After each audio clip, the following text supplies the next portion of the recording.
Aitra Learning Center proudly present PMSM, Pekan Melek Sehat Mental. Akan ada rangkaian free webinar yang akan diadakan mulai tanggal 4 sampai 10 Oktober. Bintang tamunya menarik-menarik loh. Jangan lupa ya, cek terus media sosial kita. If you're happy inside, you can also radiate happiness for others. Oke, nah selamat siang dan selamat datang di talk show dengan judul Menemukan Kedamaian Hati di Tengah Ketidakpastian. Nah, saya harap semuanya dalam keadaan sehat ya di minggu siang yang cerah hari ini.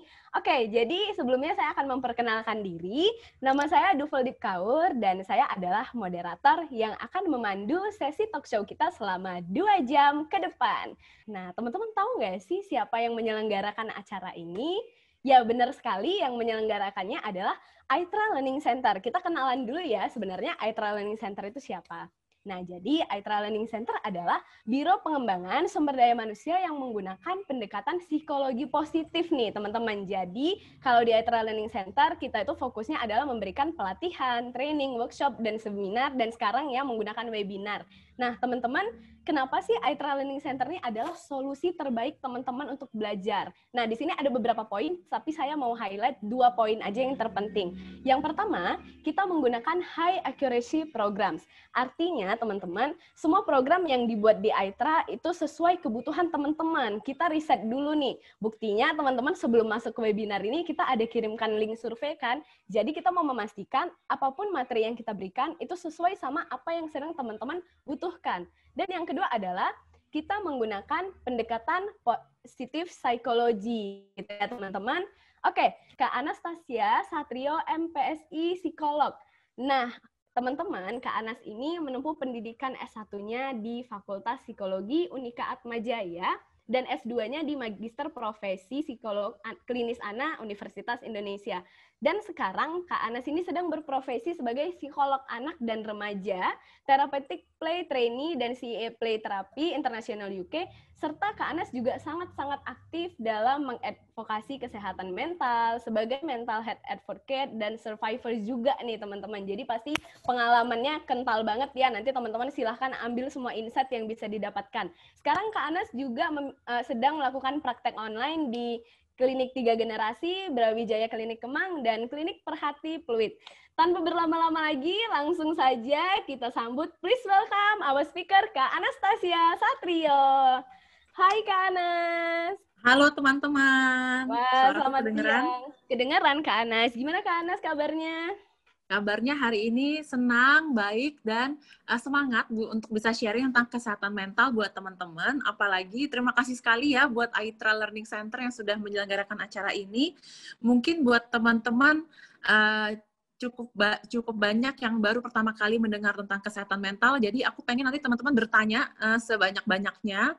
Karena aku pengen teman-teman yang seperti tadi Kak William bilang, pengen kita bisa memviralkan awareness atau pengetahuan dan kesadaran diri tentang kesehatan mental. Apalagi kita harus bertahan di masa pandemi ini. Gitu, Oke, Duvel. siap. Thank you ya Kak Anas, luar biasa sekali. Tapi teman-teman tahan dulu karena kita masih punya 1 speaker lagi. Nah, aku juga akan perkenalkan speaker kita yang kedua.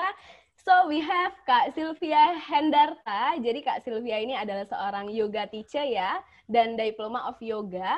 Nah, Kak Sylvia sudah mulai berlatih yoga itu dari tahun 2005 nih teman-teman. Ketika masih bekerja sebagai seorang manajer marketing di korporasi, di corporate ya. Dan kemudian Kak Sylvia mengambil yoga teacher training di tahun 2012. Itu yang pertama ya teman-teman. Dan kemudian mulai mengajar yoga paruh waktu.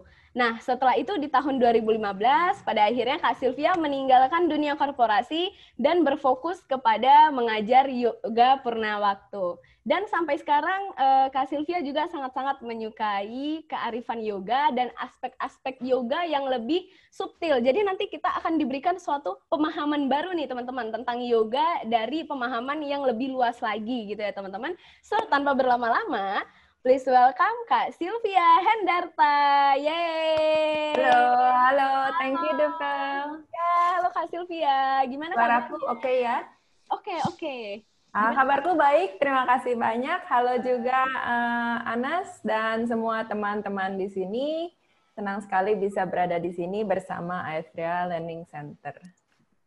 Oke, so kakak-kakak, jadi hari ini kita akan mulai langsung ya. Jadi kita akan membahas tentang apa sih itu mindfulness, kenapa mindfulness itu penting, apalagi kan sekarang kondisinya lagi pada COVID seperti ini, dampaknya pasti sangat terasa ya di kondisi emosional dan kondisi pikiran seseorang. Nah, jadi untuk itu aku mempersilahkan Kak Anas untuk mulai sharing materinya. Thank you Kak Anas. Aku waktunya berapa menit ya, Duvel? Untuk yang sesi pertama 30 nih? menit, Kak. 30 menit. Oke. Ya, Iya, nanti tadi akan aku dilanjutkan dengan Kak Sylvia. Oke, aku nggak nyangka banget teman-teman udah langsung pengen minta materi gitu. Padahal hari ini ceritanya aku, Kak Sylvia, dan Duvel itu pengennya bikinnya exercise activity gitu kan. Karena kalau cuma teori doang, tapi kita nggak tahu nih gimana caranya berdamai dari tubuh kita. Ya cuma tahu teori, hafalan, tapi pengennya activity. Tapi kalau misalnya, oh iya ada Bu Ratih juga. Jadi tapi kalau misalnya teman-teman nanti pengen tahu gimana materinya, nanti aku akan buka. Soalnya kan yang penting kita tahu cara melakukannya ya. Kalau misalnya pembahasan-pembahasan kayaknya di Insta Stories atau di Instagram udah banyak. Oke, aku mau minta tolong bantuan dari Kalia, dari tim Aitra nih buat bantu munculin slide-nya. Yang pertama dulu Kak, slide yang PPT pertama.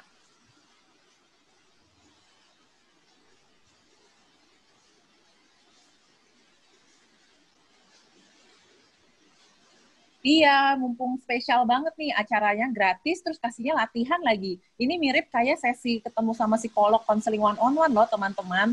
Ya. Gitu, jadi spesial banget nih aku siapin sesi ini buat Aitra dan teman-teman.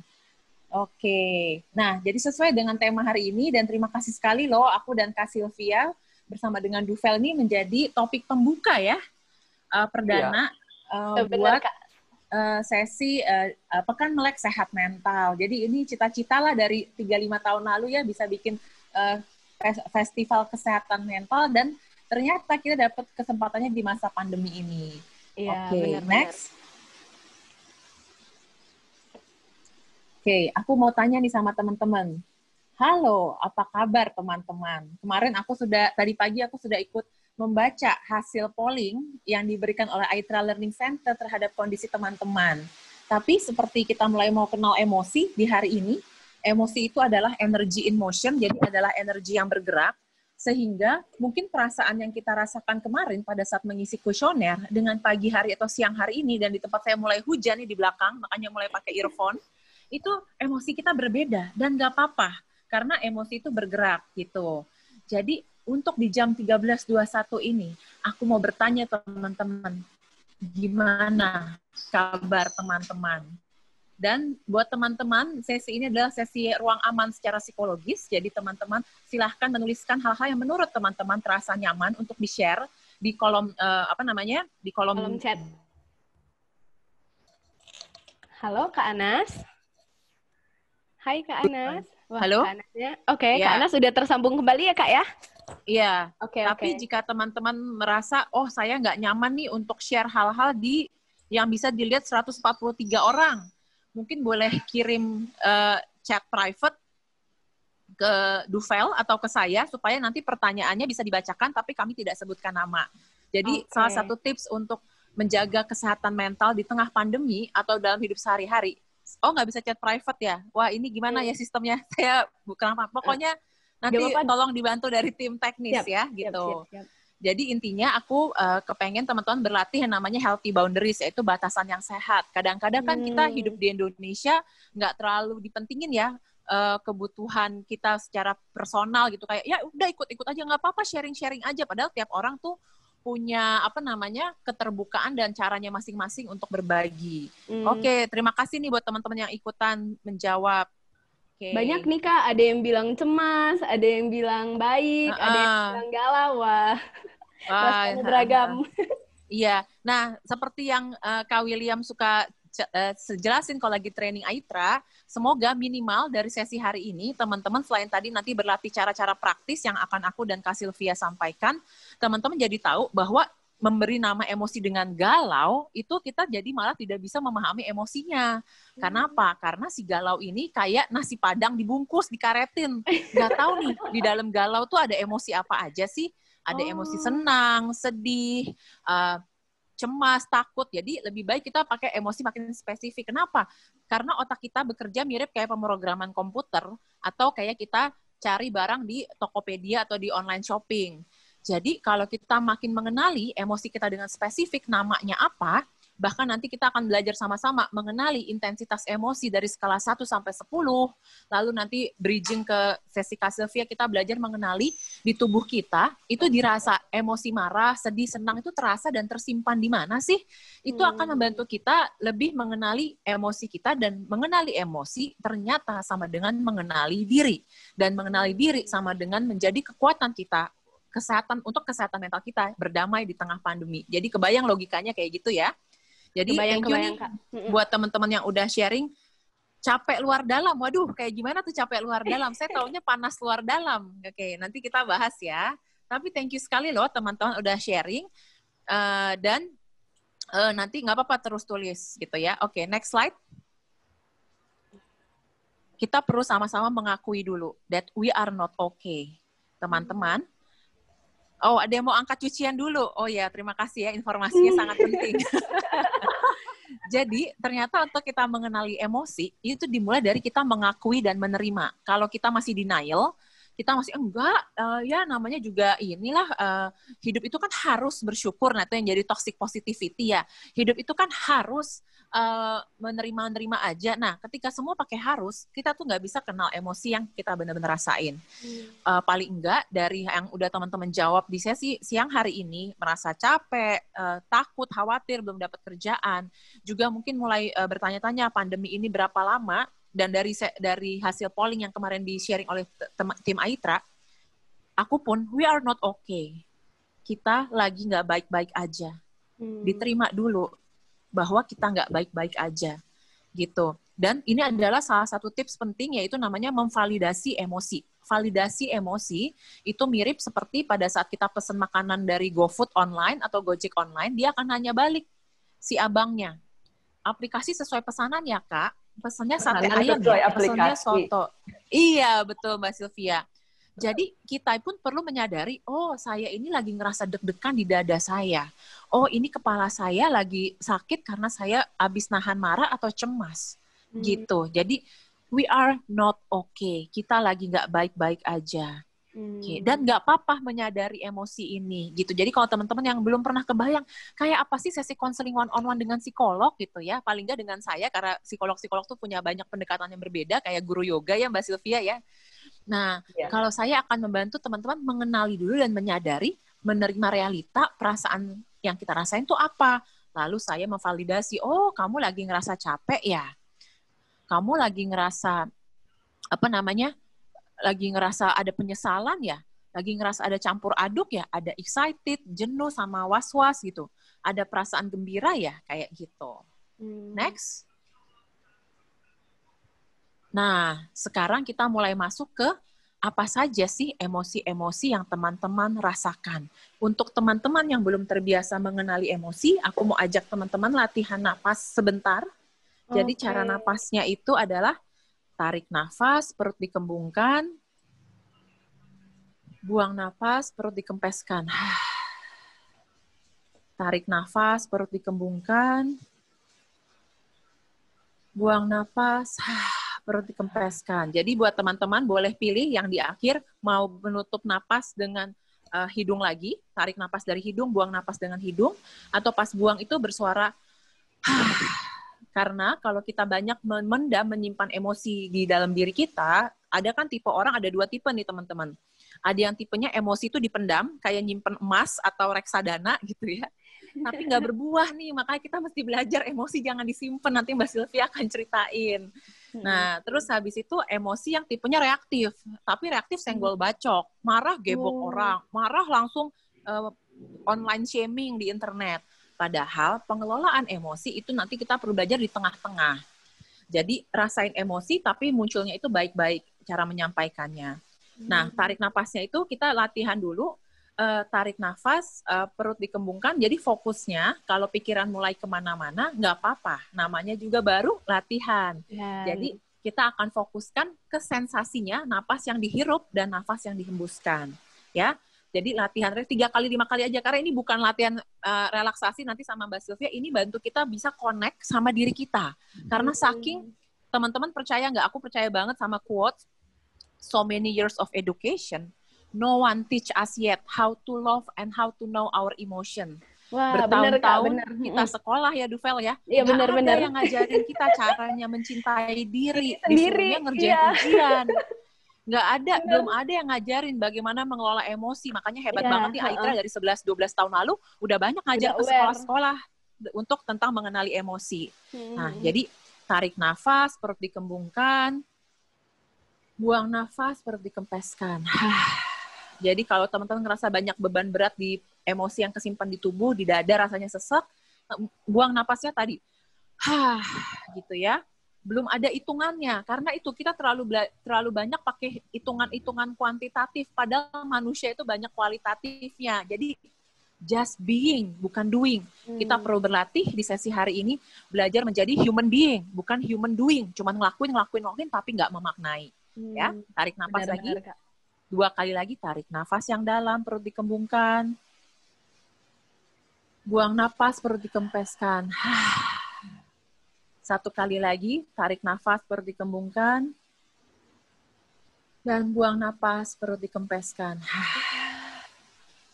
Jika teman-teman punya waktu sendiri, nanti boleh 5-10 kali ngelakuin nafas seperti ini, karena ini adalah salah satu cara mudah untuk kita melakukan slowing down. Slowing down tuh kayak apa sih? Kayak kita minum air, kalau kita minum minuman penyerbuk, itu kan kita aduk-aduk tuh. Nah, hidup kita yang begitu cepat, begitu banyak deadline di luar diri kita, itu seperti kita ngaduk, cepet banget. Sampai kita tuh nggak bisa ngerasain emosi yang benar-benar kita rasain. Selain itu, kadang-kadang ini jadi sarana escape kita. Misalnya teman-teman yang merasakan patah hati yang intens, atau rasa sedih yang intens, daripada ngerasain dan takut, karena kan belum pernah diajarin cara merasakan emosi, aku escape aja banyak kerjaan di luar rumah, aku juga dulu gitu. Terus online shopping atau main game yang berlebihan. Karena ngerasain emosi yang nggak enak kalau nggak pernah diajarin caranya. Takut teman-teman. Tapi kalau nanti udah tahu, pasti ketagihan deh. Gitu. Jadi ini tuh sebenarnya gini ya Kak, jadi kita tuh sebenarnya harus sadar dan harus mau merasakan, malah jangan lari dari emosi itu ya, karena kayak bisa jadi bumerang balik buat diri kita ya. Wow. Betul, makanya kalau untuk awal-awal mengenal emosi di usia berapapun, kalau nggak biasa itu baiknya ditemenin.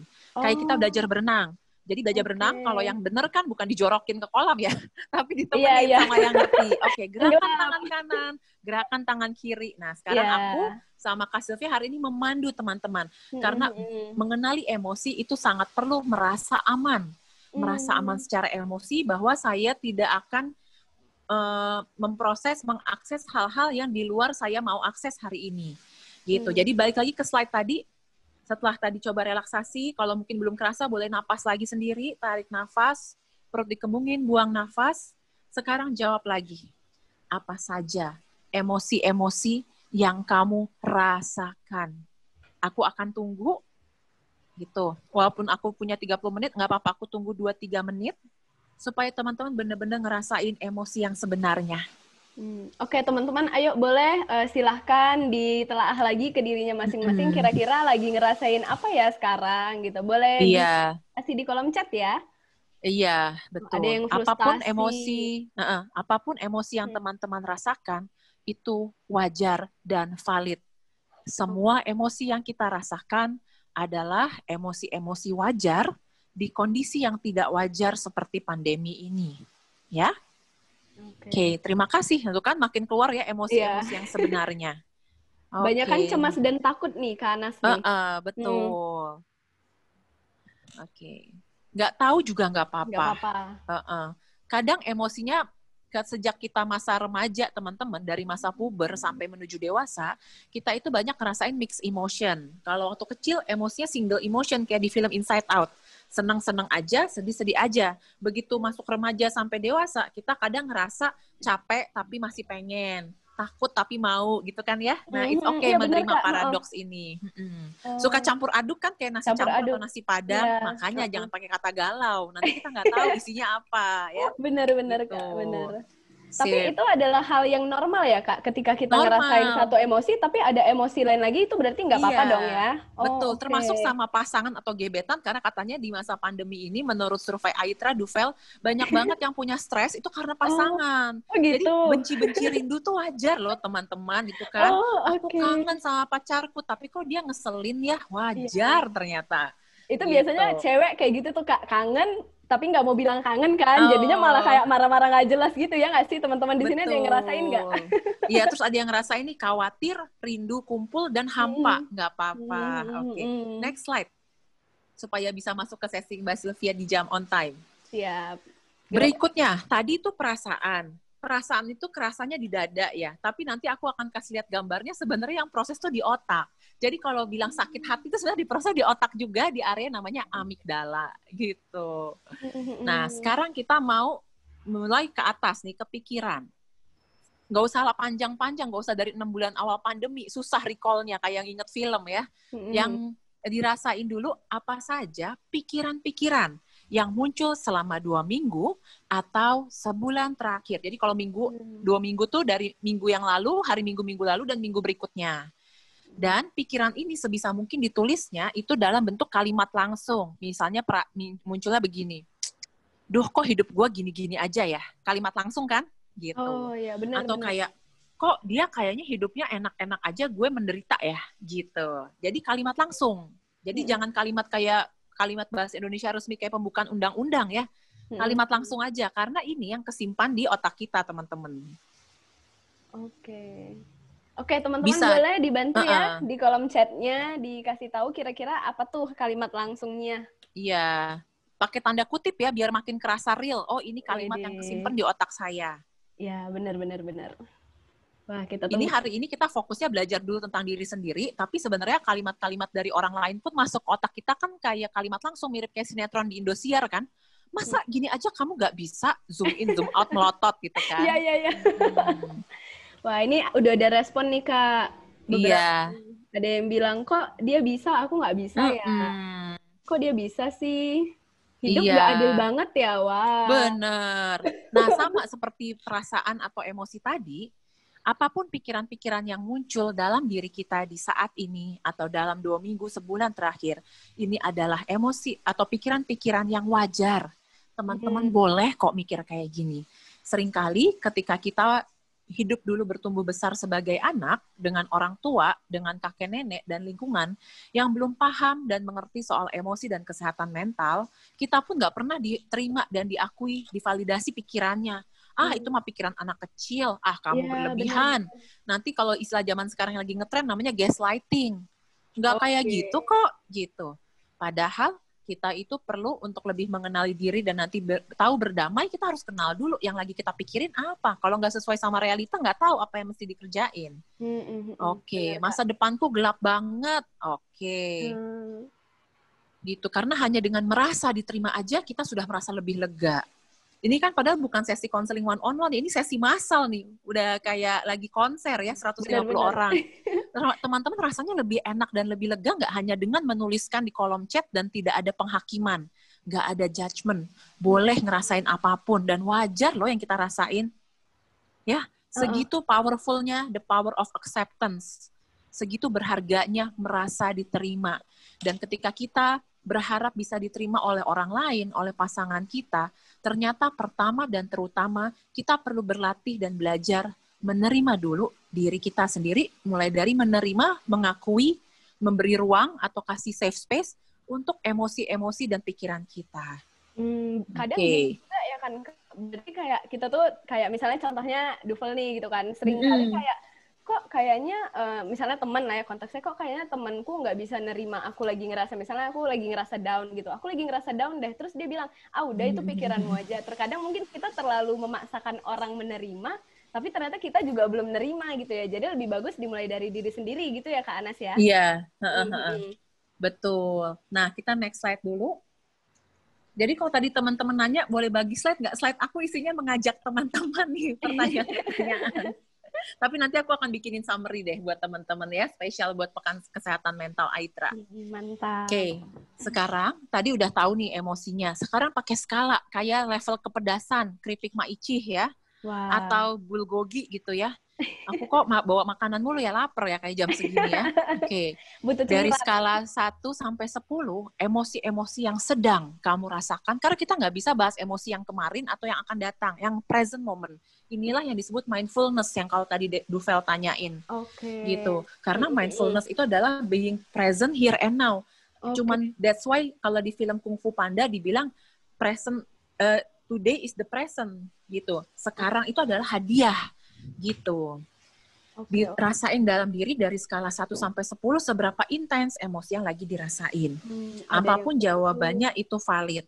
Dan nanti untuk membantu kita mempunyai kesehatan mental yang makin baik, yang makin optimal, emosi-emosi yang sehat itu adalah di skala tengah-tengah, di skala 4, 5, 6, 7 lah maksimal. Jadi kalau teman-teman ngerasain emosi yang udah intens di 7, 8, 9, 10, kayak aku tuh punya genetik dari keluarga tuh gangguan kecemasan tinggi. Jadi aku sendiri basicnya orang aku cemas gitu. Jadi mesti belajar self-care kayak gini. Kalau enggak, aku cemasnya gampang berlebihan. Nah, itu ketika intensitas emosinya di 7, 8, apalagi 9, 10, biasanya tuh kerasa banget di badan. Bikin sakit kepala, bikin pundaknya pegel. Nah, makanya nanti kita akan belajar sama-sama bahwa emosi itu tersimpan sangat baik, in the good way, in the bad way, di dalam tubuh kita dan sistem syaraf dan maupun sistem indera kita. Makanya buat teman-teman susah move on karena udah berusaha move on. Denger lagu yang dikasih dulu sama mantan. Nyium aroma makanan yang dulu dimakan bareng mantan, muncul lagi tuh si memori-memori dan emosinya. Aroma parfum, waduh gila ya. Itu langsung hati terpotek-potek. Jadi mungkin nanti kapan-kapan kita bisa bahas gimana sih memahami patah hati dari perspektif kesehatan mental ya. Daripada di sini pada curhat colongan ya, padahal sesinya tentang berdamai di tengah pandemi gitu ya. Oke. Lanjut dulu. Sehingga kalau di HP kita itu ada memory card buat nyimpan foto-foto selfie kita, tubuh kita menyimpan semua emosi kita. Dengan pemahaman ini kita sadar bahwa apa yang terjadi di emosi kita tersimpan di tubuh. Apa yang terjadi di tubuh kita ngaruh ke emosi kita. Dengan pemahaman ini kita jadi sadar, aku kan kerjaan sehari-harinya psikolog anak ya. Dengan pemahaman ini kita jadi sadar bahwa tidak boleh lagi memukul anak, karena semua yang kita pukul itu kesimpan di sistem emosi kita. Mungkin bekas pukulannya hilang 2-3 hari, bekas sedih dan sakit hatinya bertahun-tahun. Kalau nggak tahu cara healingnya, seumur hidup. Gitu. Apalagi buat teman-teman yang pernah mengalami kekerasan atau pelecehan seksual, apa yang terjadi di tubuh kita tersimpan secara emosi. Jadi itu butuh diproses. Gitu. Next slide-nya.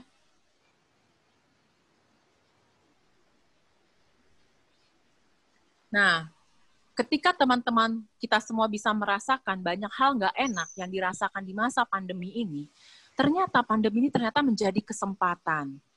Kesempatan kayak gimana nih Kak Anas? Gitu. Kalau dalam bahasa Mandarin, saya nggak bisa nih bahasa Mandarin, cuma tahu ini doang. Kalau tulisan Mandarin crisis, itu ada dua kata, ini kayaknya Kak William yang lebih ngerti bahasa Mandarin. Kak William bahasa Mandarinnya crisis apa? Itu ada dua kata antara kesulitan dan opportunity. Ada kesempatan. Jadi itu juga termasuk bagian dari mindset kita, di mana kita perlu punya namanya growth mindset. Lawan dari growth mindset adalah fixed mindset. Growth mindset adalah satu cara berpikir di mana kita melihat bahwa hidup kita tuh adalah terus-menerus proses belajar, proses berubah, proses bisa makin baik lagi. Kayak lagu apa tuh? Lagu dangdut apa lagu Melayu sih? Aku yang dulu bukan aku yang sekarang. Nah, itu benar-benar kayak gini. Jadi, kita mau melihat hari ini dan masa pandemi ini sebagai kesempatan. Karena kalau nggak ada pandemi, mungkin nggak ada pekan melek sehat mental ini loh. Kesempatan yang kayak gimana kita buka di slide berikutnya. Kesempatan untuk mengenal diri yang di dalam kita. Kayak apa tuh diri yang di dalam diri kita? Next slide. Diri kita yang selama ini mungkin kita abaikan. Perasaan-perasaan yang tadi kita hidupnya terlalu sibuk kayak lagi ngaduk air ya di dalam gelas. Bodoh amat lah yang dipikirin, kan bisa shopping. Bodoh amat lah perasaan yang aku rasain, kan bisa kerja, bisa ngerjain tugas, bisa cari temen. Oh, tuh. Udah ada penjelasan dari Kak William, makasih ya gitu ya. Jadi kelas belajar Mandarin, ya nggak apa-apa sekalian ya.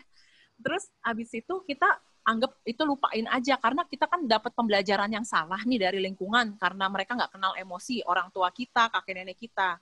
Coba teman-teman ingat, dulu waktu kita sebagai anak-anak ngerasain emosi sedih, takut, dan ngerasain marah, apa sih kalimat-kalimat langsung yang diberikan oleh orang tua atau kakek nenek dan guru kita di sekolah? Kalau aku ngalaminnya, gak usah marah gitu. Kamu harusnya bersyukur. Tadi kan toxic positivity. Nah, jangan cengeng. Jadi kita tuh gak pernah dari kecil diajarin, ini emosi yang segini intens dirasain, itu diapain. Makanya pas jatuh cinta sama patah hati bingung, karena emosi yang kerasa intens banget, nggak tahu ini mau diapain gitu kan. Nggak tahu memaknainya, kosakatanya emosinya apa gitu. Tapi ini kesempatan, kita bisa belajar sama-sama. Karena Tuhan menciptakan otak kita tuh sangat canggih, teman-teman. Lebih canggih daripada Boeing 747 dan tubuh kita. Nanti kita bisa belajar dari Kak Sylvia. Karena otak kita itu plastis untuk berubah. Ada namanya neuroplasticity atau brain plasticity. Di usia berapapun, kita belajar mengenal emosi, kita langsung bisa akselerasi gitu. Jadi bukan berarti, oh sekarang saya umur 20 tahun, oh berarti saya nunggu 20 tahun lagi ya buat belajar emosi. Ya keburu tua gitu kan. Dalam 3-6 bulan ketika teman-teman belajar mengenal emosi, apalagi dipandu dengan mentor atau dipandu dengan terapis yang paham emosi atau psikolog, wah akselerasinya cepet banget. Next slide. Dan kita waktu sebelum pandemi ini, atau mungkin sampai hari ini sebelum ikut webinar ini, kita merasa lebih penting pencapaian-pencapaian dan hal-hal di luar diri kita. Makanya hal-hal yang bikin teman-teman stres dan cemas, kalau dari hasil polling, itu biasanya adalah tentang finansial, tentang uang, tentang bentuk tubuh dan fisik, dengan relasi atau apa kata orang tentang diri kita. Sadar nggak? Itu tuh hal-hal di luar diri kita. Sadar nggak sih? Itu hal-hal di luar kontrol kita. Tapi yang bisa kita kelola sebenarnya adalah hal-hal yang di dalam kontrol kita. Hal-hal yang di dalam kontrol kita apa, teman-teman? Apa yang kita rasa, apa yang kita pikir, bagaimana kita menggerakkan tubuh, bagaimana kita berolahraga, bagaimana kita bernapas. Karena kalau teman-teman sadar, makin kita cemas, makin kita marah, napasnya pendek-pendek, kayak di sinetron itu loh, gitu. Tapi kalau kita berlatih mengelola napas, kita ternyata lebih bisa mengelola pikiran dan mengelola perasaan. Karena pikiran itu seperti monkey mind, nggak bisa diatur, lompat-lompat, pikirannya cepat banget. Tapi hanya dengan berlatih napas, napasnya lebih tenang, napasnya lebih teratur, kita juga bisa lebih mengelola pikiran dan perasaan kita. Seperti adukan di gelas tadi, adukannya makin pelan, makin jernih, makin tenang, jadi kayak danau. Gitu. Next. Nah, jadi mau nggak mau nih, kita dipaksa sama pandemi mengenal lagi emosi kita supaya kita bisa merasakan yang namanya kedamaian. Kedamaian itu ternyata adanya dari dalam diri, kayak air mancur, air terjun dari mata air dari dalam diri. Makanya orang bilang happiness is an inside job.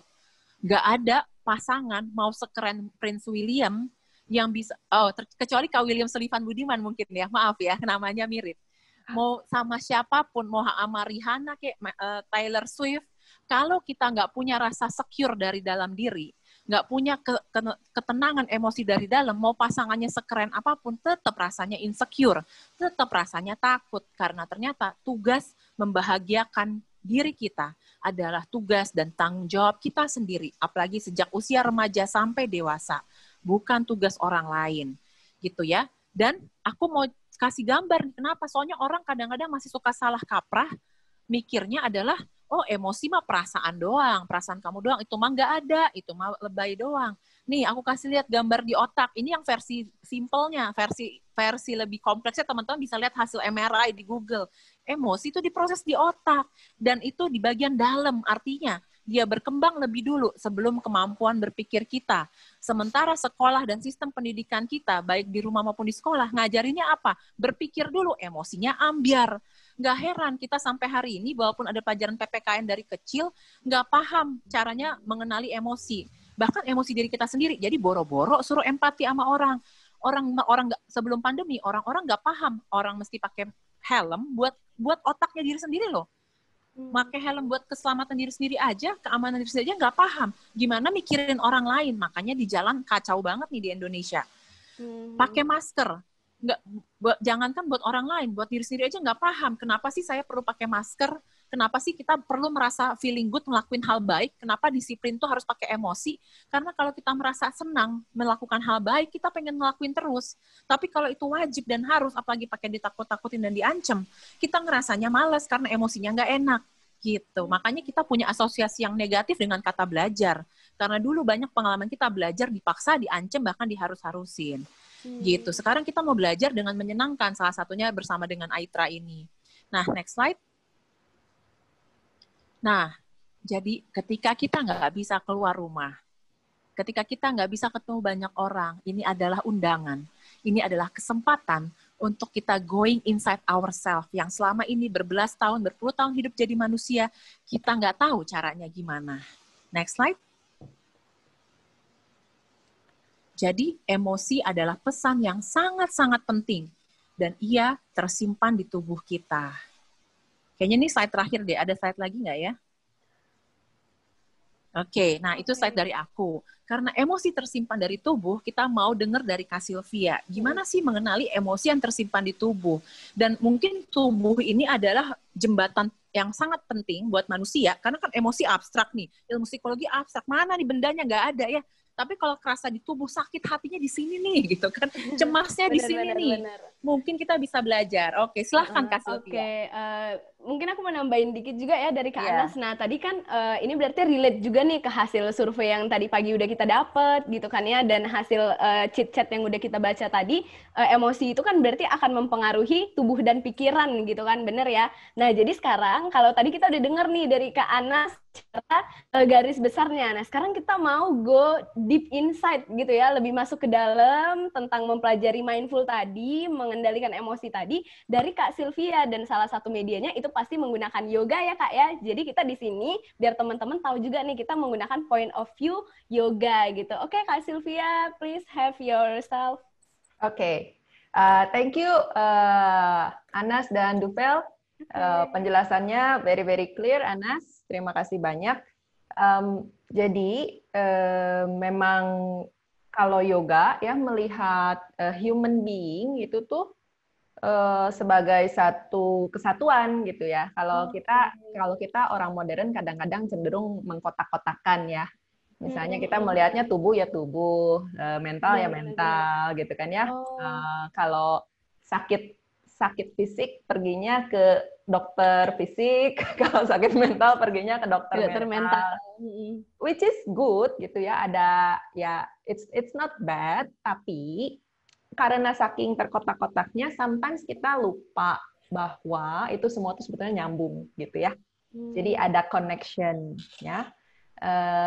Di kotak-kotakan bagus karena jadinya masing-masing jadi makin mendalam kan. Jadi bisa apa ya, risetnya bisa jadi dalam, terus bisa jadi ahli, jadi bisa tajam gitu kan ya, bisa spesifik.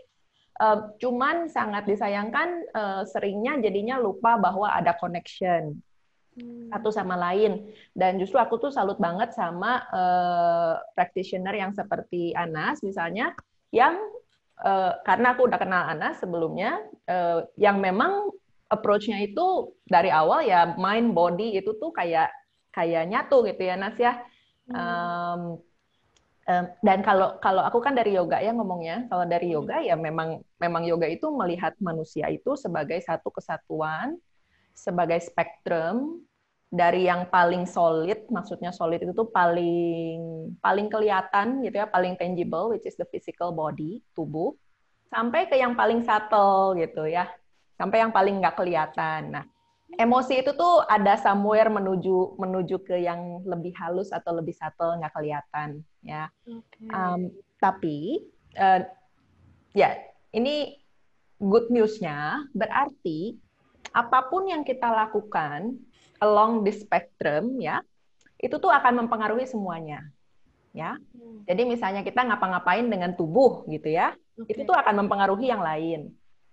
Vice versa, kalau misalnya tadi contoh yang tadi Anas berikan, kalau ada overwhelm di sisi emosi, itu juga akan mempengaruhi bagian yang lain, juga tubuh ya. Tadi Anas bilang soal tersimpan emosinya gitu ya. Nah, soal emosi yang tersimpan itu kalau di yoga tuh ada framework-nya untuk mengerti itu ada yang namanya cakra ya. Cuman aku nggak bisa cerita terlalu banyak di sini karena waktunya sedikit. Sementara kita mau practice ya. Oh iya. Cuman kalau misalnya mau Google ya, kalau mau Google keywordnya adalah emotion dan cakra gitu ya. Kalau misalnya pengen tahu, kalian semua kan di sini punya internet, bisa Google dan sebagainya ya. Oke, Kak. Ya. Nah, jadi Kak, untuk tadi kan yoga dan mindfulness itu tadi kan Kakak udah jelasin ya bahwa itu adalah suatu hal yang memang berhubungan gitu. Ya. Nah, tadi Kakak ada singgung praktis nih gitu. Ya. Aku pengen tahu dong nih kita akan praktis apa nih hari ini gitu. Ya. Oke, aku prolog dulu ya sebelum kita praktis. Teman-teman, aku cerita dulu supaya nanti pas kita melakukan praktis tuh kita jadi ngerti why are we doing this gitu ya. Jadi kita praktis tidak hanya sekedar praktis. So, salah satu yang emosi yang tadi kan banyak yang jawab ya, emotion apa aja. Salah satu yang paling tadi aku lihat yang banyak yang chat, thank you jawabannya.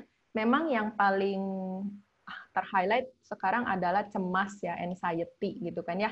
Anxiety ya karena ya beginilah gitu kan keadaan kita lagi pandemi dan sebagainya, segala macam tidak pasti, terutama mungkin soal keuangan dan sebagainya gitu ya. Nah,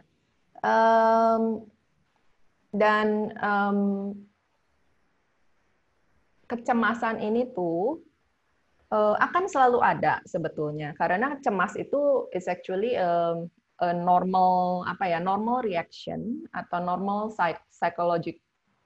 normal physiological and psychological reaction to a situation ya, yang sebetulnya maksudnya mah untuk kita survive ya, ujung-ujungnya kan kita mau survive ya Nas ya.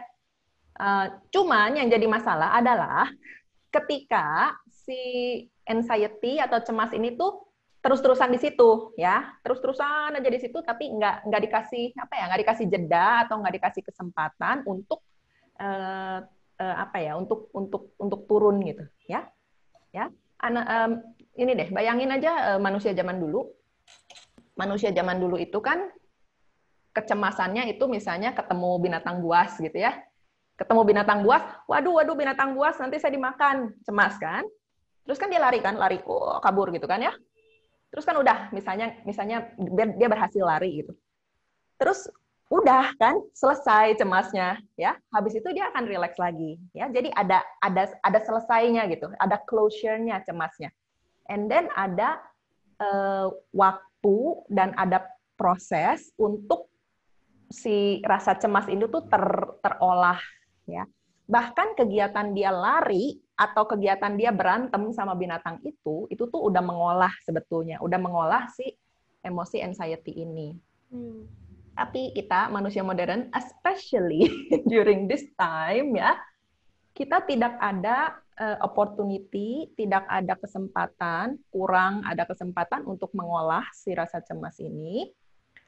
Plus manusia modern itu cemasnya tuh bertubi-tubi terus-terusan gitu ya. Oke. Ya kan? Iya, benar-benar. Kayak contohnya ini dikejar target gitu kan. Target bulan ini. Wah, target bulan ini harus capai gitu kan. Terus lari capek gitu ya. Udah tercapai nih targetnya. Target bulan depan ada lagi ya. Jadi kita tuh seperti ada di treadmill kecemasan tanpa ada kesempatan untuk processing gitu. Ya. Okay. So, karena ini aku yoga ya, aku ngomongnya dari point of view-nya yoga. Yoga itu sih salah satu cara yang menurutku cukup komplit untuk bisa membantu kita processing the emotion, terutama yang step pertama tadi di mana acknowledging atau kayak kita tuh mengakui dulu bahwa we are not okay ya. Karena kalau kitanya denial terus-terusan ya di situ aja terus gitu kan ya. Jadi number one adalah acknowledging ya. Nah, dan acknowledging itu tuh gini. Ketika kita acknowledge tapi terus the sense of safety atau groundedness-nya itu nggak ada, bisa jadi nanti jadinya tambah cemas. Gitu ya. Oke. Benar nggak, Nas? Ya, jadi Betul. jadi yang kita ingin cultivate melalui yoga adalah a sense of safety gitu ya, kayak rasa aman di dalam tubuh sendiri. True ya. Dan terus terang ini tuh kita jarang diajarin dari kecil. Maksudnya ada. Jadi ini sangat tergantung sama keluarga ya, dan the way we brought up. Tergantung juga dengan our chemical makeup ya. Contohnya Anas kan unik kan, dia tadi bilang kamu ada kondisi gitu kan ya, Nas, yang membuatmu ada high anxiety di keluarga. Jadi itu memang emotional make-up-nya Anas memang begitu. Nah, terus the way kita dibesarkan dalam keluarga itu gimana? Jadi ketika kita masih kecil nih, kalau punya banyak interaksi yang gimana ya, loving positive interaction dengan the parents, itu biasanya tuh jadi si rasa safety itu tuh tertanam gitu. Jadi terbentuk di dalam tubuh. Sementara kalau yang masa kecilnya mungkin ya karena sesuatu dan lain hal, tapi tidak merasakan aman gitu tuh, bisa-bisa si rasa sense of safetyness ini yang nggak ada ya. Tapi sebetulnya itu tuh ada, cuman disconnected aja, nggak nyambung ya. Jadi melalui yoga, by the way yoga itu artinya connection ya, union. Jadi melalui yoga tuh kita tuh kayak connecting again to that sense of safety inside gitu ya. That's a little bit explanation. Nah, before we practice, aku mau cerita satu hal lagi ya. Oke, Kak. So, this sense of safety ini tuh, itu tuh istilahnya tuh deep in the body, in the core gitu ya. Tapi most people sekarang itu terperangkap di sini ya, in the head gitu. Jadi kita tuh berusaha supaya turunin ke tubuh, kalau bahasa kerennya embodiment gitu. Jadi kita kayak apa ya? Tadi kan Ana sempat bilang soal amigdala gitu ya. Jadi si amigdala ini tuh kan tugasnya memang memastikan kita survive, kita tetap hidup. Nah, terus kita tuh gunakan tubuh kita untuk kasih tahu si amigdala, hey amigdala, kita sebetulnya oke kok gitu ya. Jadi dengan demikian kita tuh kayak gimana ya, kayak dari yang asalnya di sini gitu kusut gitu ya, terus kita tuh kayak gitu, dan rasanya tuh kayak lebih ke tubuh gitu, lebih ke bawah, lebih grounded, lebih ke tubuh ya. Itu yang akan kita lakukan ya. That's what we're going to do. I think ada Duvel mau nanya apa dulu nggak, atau Anas? Kalau nggak kita mau praktis.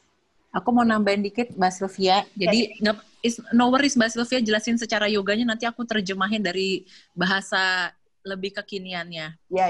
Jadi sense of safety itu secara emosi itu fundamental banget Mbak untuk kesehatan mental. Makanya latihan napas dan yoga itu membantu kita untuk bisa berlatih merasa aman secara emosi di dalam tubuh kita sendiri. Nah, terus karena tadi kita hidupnya tuh dalam treadmill stres dan deadline dan kecemasan, kita tuh, aku aja nih Mbak, karena makanya ikut kelas, aku tuh dulunya muridnya kelas yoga Mbak Sylvia gitu, maka aku bilang penting banget nih. Untuk relax aja nggak tahu. Jadi coba relax tuh yang kayak gimana ya, gitu loh teman-teman. Padahal kalau tubuh kita tuh selalu tegang, selalu deg-degan, otak kita langsung mengeluarkan hormon kortisol atau hormon stres. Ibaratnya dia ngasih tahu gini, si Anas lagi bahaya tuh. Padahal kita lagi deg-degan karena mau presentasi. Tapi dia pikir ini mirip kayak rasa berbahaya waktu zaman leluhur-leluhur kita hidupnya masih ketemu binatang buas gitu. Makanya otak kita mempersepsikan rasa takut dan cemas secara fisik maupun secara psikologis atau mental emosi. Makanya ospek nggak boleh ya teman-teman. Itu sama menakutkannya kayak ketemu singa gitu. Jadi siapapun yang kamu rasa menakutkan, dosen kayak orang tua atau siapapun, atau mantan mungkin ya. Nah itu tuh membuat kamu cemas gitu, membuat stresnya muncul gitu. Makanya sekarang banyak banget kasus autoimun, terus gangguan-gangguan pencernaan. Dulu aku karena punya kecemasan tinggi, gampang banget asam lambung naik. Jadi body and emotion nih connection-nya besar sekali. Gitu. Thank you Mbak Sylvia. Thank you, thank you. Jadi kan tadi kita ngomong soal spektrum, ada tubuh, ada nafas, ada emosi, ada pikiran, dan sebagainya gitu ya. Yang kalau dari yang aku akan share hari ini, kita akan akses dua hal ya. Yang pertama adalah tubuh, dan tubuh itu sebetulnya actually yang salah satu yang paling accessible ya kan. Kita bilang, kita kasih tahu tubuh kita, hey berdiri gitu, langsung berdiri ya. Angkat tangan gitu ya. Jadi ini body ini salah satu yang paling accessible. Nanti habis body, and then kita akan breath ya. Breath juga lumayan accessible, cuman kita sering take it for granted. Ya, kita lupa kita bernafas even ya. Oh, oke. Jadi nanti kita gunakan breath. Nah, harapanku ini praktisnya cukup simple. Bisa dilakukan anytime ya, kapan saja. Bahkan sebetulnya bisa dilakukan sambil duduk, tapi aku ingin mengajak teman-teman berdiri sekarang ya, mumpung kalian kan pada ada di dalam ruangan. Ya, most of you ada di dalam ruangan, kecuali kalau yang lagi nggak bisa berdiri ya sudah, lakukannya sambil duduk aja. Yang bisa berdiri, berdiri. Jadi kalau yang pakai earphone-nya nyambung ke laptopnya, mungkin harus dicabut dulu supaya tetap bisa mendengar suaraku ya. Tapi kalau susah untuk berdiri nggak apa-apa, ini bisa dilakukan sambil duduk juga ya. Oke. Let's start ya. Aku akan mundur sedikit ke sana supaya kelihatan my body show a little bit more ya. Oke, Kak. Oke, teman-teman bisa berdiri ya. Ya, bisa berdiri, tapi kalau susah banget, posisinya tidak memungkinkan, situasinya tidak memungkinkan, sambil duduk juga nggak apa-apa. Kita moving mainly upper body. Ya. Oke, so aku kelihatan dari pinggang ke atas, yes, good. Kelihatan. Ya, buat yang berdiri, coba berdirinya, kakinya kira-kira selebar panggul, ya, selebar hip kurang lebih, selebar panggul. Kemudian lututnya jangan dikunci, coba tekuk dulu lututnya sedikit, kemudian lurusin lagi, sampai rasanya tinggi ya berdirinya, tapi lutut tidak dikunci, kemudian kita biarkan bahunya longgar dan santai, relax aja, tangannya ditaruh aja di samping, seperti ini. Ya. Oke, buat yang duduk, coba posisikan duduknya punggungnya tegak. Ya, jadi kalau duduknya di kursi, mungkin geser sedikit agak ke depan. Ya, geser sedikit agak ke depan, supaya telapak kakinya bisa jejak di lantai. Jadi telapak kakinya jangan menggantung dan jangan di-cross ya, jangan duduk bersilang juga. Kaki dua-duanya nempel di lantai. Kenapa? Supaya kita bisa merasakan gravitasi bumi ya. Dan gravitasi bumi ini adalah salah satu yang membuat kita feel supported and grounded ya. Oke. Good. Kemudian tangannya lemesin aja. Lemesin tangannya, jarinya, wristnya, soft fingers, soft elbows. Kemudian kita taruh seperti ini di depan perut. Ya, lagi duduk ataupun lagi berdiri, coba letakkan di depan perut seperti ini. Kira-kira jaraknya ya kurang lebih sebesar mangkok gitu ya. Kurang lebih sebesar mangkok atau sebesar bola voli ya. Kemudian aku ajak coba pejamkan matanya jika nyaman. Nah, jika memejamkan mata tidak nyaman, berarti tetap aja terbuka matanya tapi tidak usah fokus. Dan cukup meredupkan pandangan matanya ke arah bawah. Kemudian bawa perhatiannya ke tubuh yang sedang berdiri ataupun duduk. Bawa perhatiannya ke nafas. Dan bawa perhatiannya ke ruang di antara kedua telapak tangan.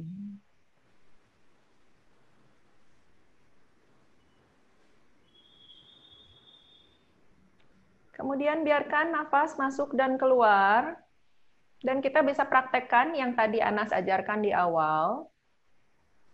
Nafas sampai rasanya mengembang. Dan kita buang nafas, bisa dari hidung, bisa dari mulut beberapa kali. Ya, mau dari mulut boleh, mau dari hidung boleh. Oke, kita lakukan 2 kali lagi seperti ini. Nafas tubuhnya mengembang, buang nafas, silakan dari hidung ataupun dari mulut. Oke, sekali lagi ya. Inhale. And exhale. Good. Bawa terus perhatiannya ke ruang di antara kedua telapak tangan. Dan coba apakah kalian bisa merasakan ada sesuatu di antara telapak tangan tersebut?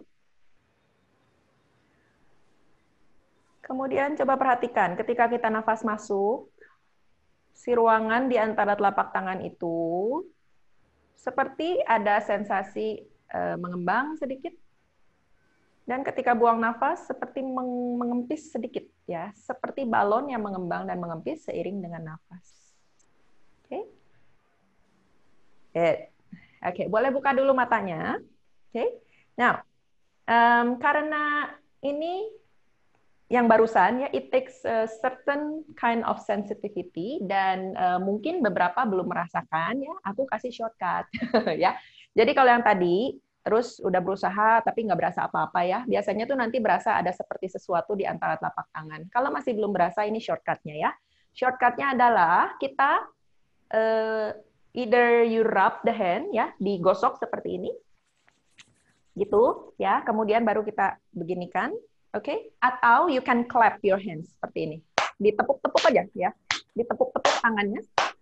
Oke, udah ditepuk-tepuk beberapa kali, kemudian kita taruhin lagi begini. Oke, kemudian kita do the same thing. Kita lakukan hal yang sama, concentrate on the space between your palm. Oke. Buat yang mencoba menggosok telapak tangan atau menepuk telapak tangan, you definitely will feel something ya. Sesuatu itu kalau aku suka describe as seperti uap kopi panas. Ya, seperti ada yang hangat-hangat sedikit di antara telapak tangan atau seperti ada getaran-getaran gitu ya, kayak vibration atau like a electricity kind of thing. Oke. Nah, boleh dibuka dulu matanya untuk lihat ya, tapi nanti kalau udah familiar dengan the movement, you can close the eyes ya. So, the movement is like this.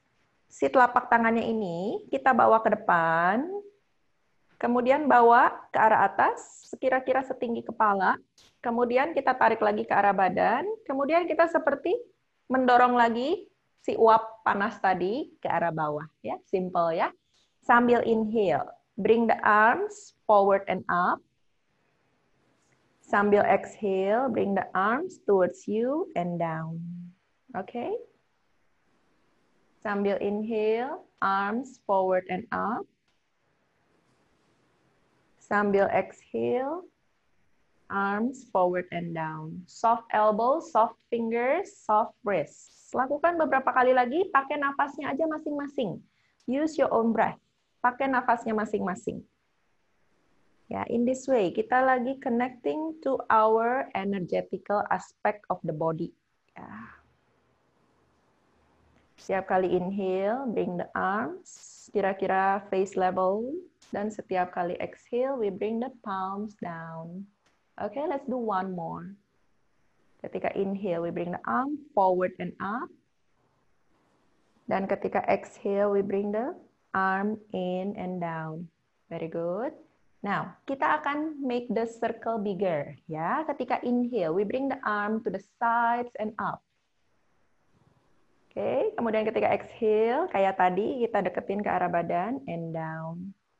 Ya, so we make the circle bigger.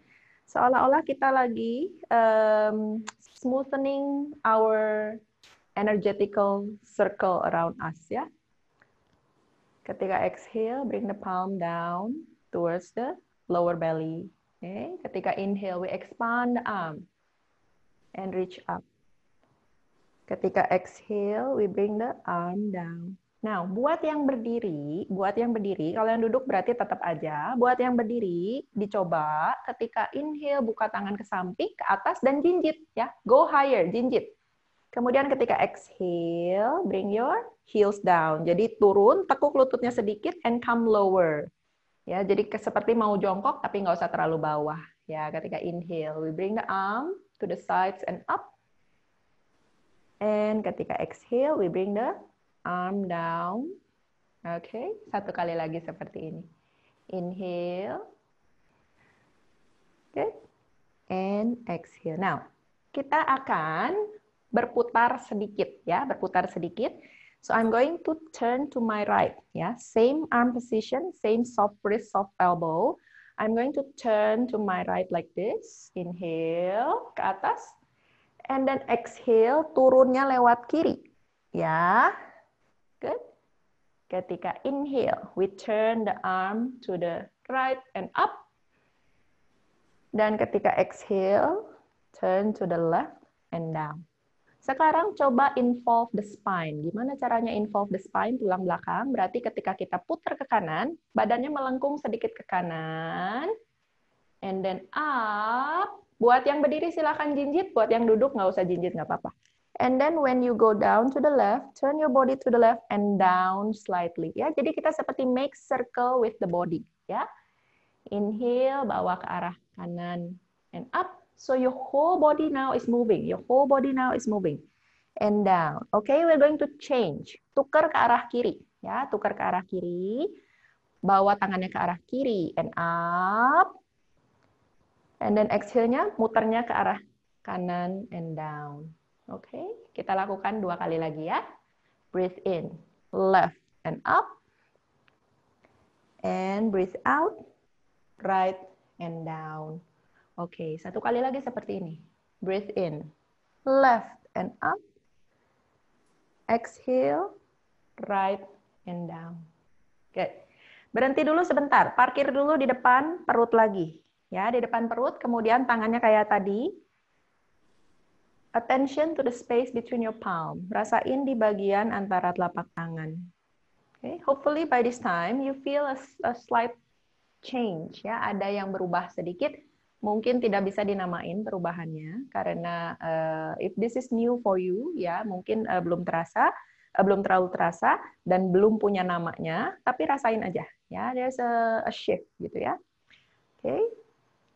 Good. One more movement. Kita akan membawa ke atas seperti ini ya. So bring the arms up. So buat yang duduk di kursi, semoga senderannya nggak terlalu dekat dengan punggungnya karena kita akan bring the arms seperti ini. Jadi tangan ke depan, tangan kiri ke belakang. So you kind of twist, ya.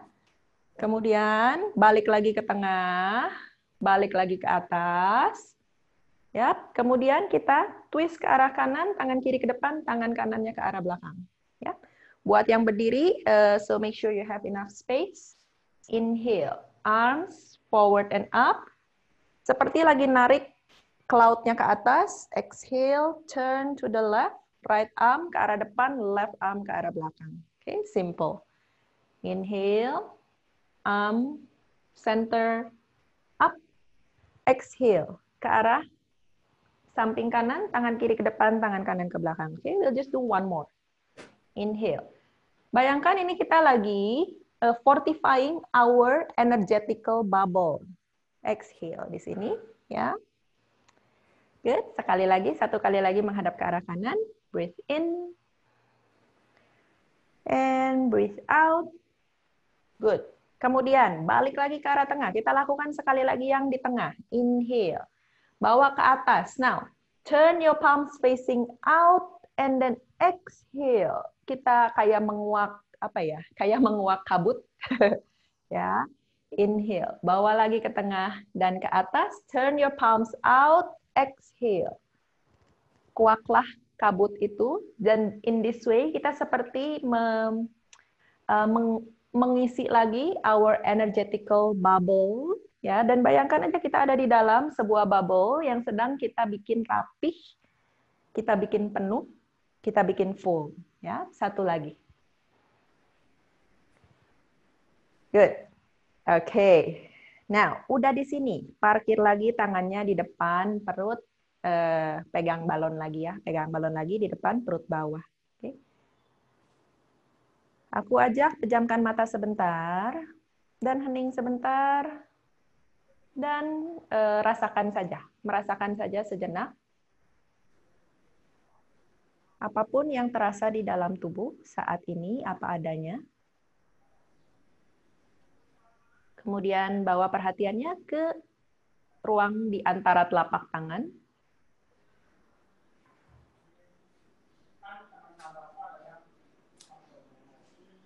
Beberapa nafas lagi.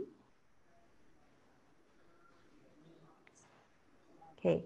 Nah, aku ajak sekarang kita tangannya ya, telapak tangannya yang lagi duduk juga bisa, kita taruh di sini. Ya, jadi ini rusuk bawah, ini perut bawah, ini pusar saya nih, this is my belly button. Kemudian we place it like this, ya. Jadi seolah-olah kita tuh cover as much tummy area as possible, ya, seperti ini. Oke. Kemudian bawa perhatiannya ke bagian tersebut, ya, rasakan permukaan telapak tangan di atas perut. Dan lakukan cara bernafas yang tadi Ana sudah ajarkan, di mana ketika nafas masuk, tubuhnya mengembang, nafas keluar, tubuhnya mengempis. Beberapa nafas lagi aja. Dan rasakan bagaimana telapak tangannya akan agak-agak mungkin mulai terasa hangat sedikit, ya.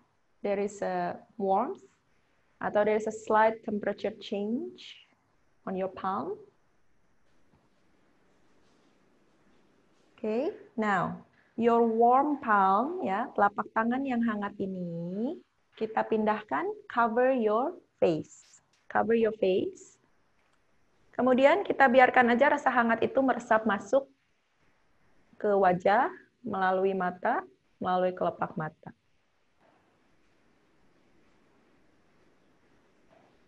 Beberapa nafas di sini.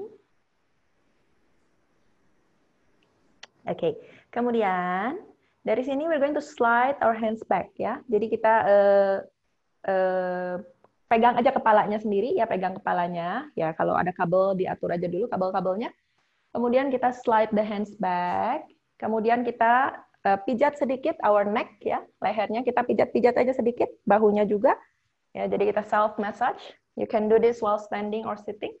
Okay, and then you massage your shoulder. Pegang-pegang tangannya, okay? And then kita usap-usap badannya sampai ke bawah, ke paha. Ya, kalau yang bisa, misalnya duduk, bisa menunduk sampai kaki, silahkan, ya. Okay, and in this way, kita tadi barusan adalah grounding the energy to the body. Ya. Oke, aku ngecek dulu chat. Oh ya, ada yang berdiri kayak kesemutan sedikit katanya. Good. Okay. So it was a very simple movement, ya. Yang tadi kita lakukan itu bergeraknya benar-benar simple. You basically just move the arm. Tapi kuncinya adalah you move mindfully and move with the breath, ya. Sekarang yang berdiri boleh duduk. Yang berdiri silakan duduk. Ya, duduk lagi, tapi duduknya jangan nyender, ya. Duduknya jadi duduknya agak ke depan. Oke. Aku mau ngajarin satu lagi simple stretch, ya, simple stretch sebelum kita masuk ke yang breathing. Okay. Duduknya di ujung depan, ya. Kemudian gini, kita sering punya tension itu, tegang itu semuanya di daerah sini nih, ya, leher, bahu, ya kan. Apalagi kita di depan komputer terus, pegang handphone terus, WhatsApp terus, ya. So kita akan stretch this part of the body, ya. Ya, mudah. Aku mundur juga ya supaya lebih terlihat. Oke. Now, kelihatan ya. Duduk tegak, kakinya grounded kayak tadi ya. Kemudian tangannya, I'm showing you my right side ya. Kalian mau lakukannya left side, right side, silakan putuskan sendiri. tangannya stick out ke arah samping ya. Kemudian sedikit ke arah belakang. Ya, jadi ke arah samping, kemudian sedikit ke arah belakang. Oke. Jadi nanti bagian sini nih yang akan terasa agak ada stretch-nya ya. Kemudian we're going to add this part ya, the neck. Bagian leher yang sebelah kanan caranya gimana? You bring the chin, dagunya ke arah opposite shoulder seperti ini ya. Kemudian kita kayak tarik-tarikan aja. Si tangan kanannya bayangin aja yang narik tangan kanan ke arah sana. At the same time, ini lehernya ke arah opposite direction. Kalau perlu kita pegang kepalanya.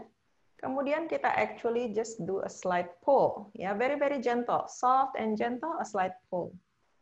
Tarik sedikit aja, nanti berasa biasanya di sekitar sini, sekitar leher, sekitar bahu.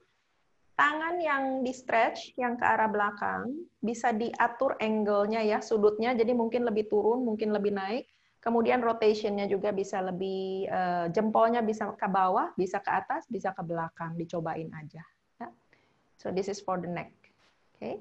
Kemudian lepasinnya, hati-hati pelan-pelan ya. We don't want to do anything risky with the neck. So, turunin aja dulu dagunya, balik lagi ke arah atas, baru dilepasin tangannya. Kemudian di sini sebentar bandingin dulu. Sisi yang barusan dikerjain sama sisi yang belum dikerjain ya. Notice, rasain aja sensation-nya. Ya, dan nggak usah judging, nggak usah judging. In this way kita train the body to feel sensation. Karena sebetulnya emosi itu adalah at the very base level dirasakannya sebagai sensasi yang kemudian diinterpret as emotion ya.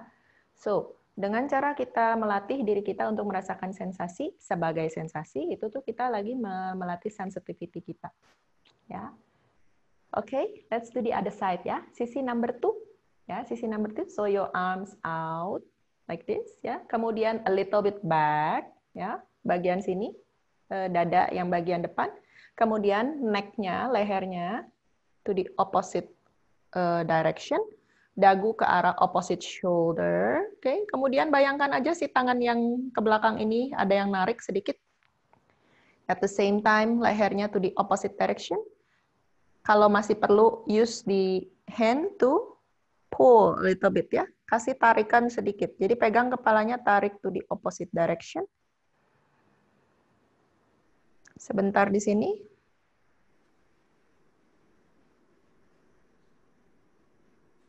Satu nafas lagi.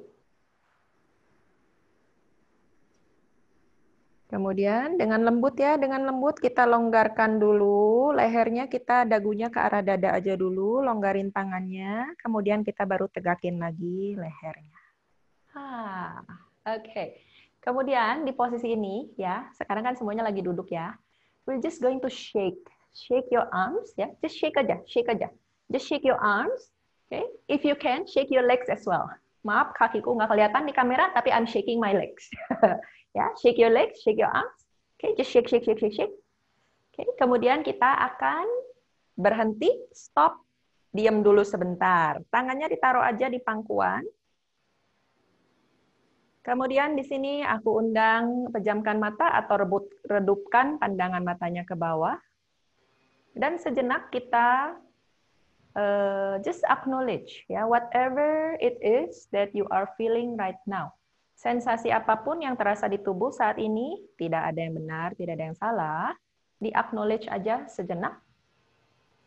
In this way kita train our sensitivity to sensation, ya. Oke, kemudian gently we open the eyes, ya. So itu tadi very simple movement practice yang aku bisa bagikan, bisa dilakukannya kapan saja, di mana saja, anytime. Kalau butuh a quick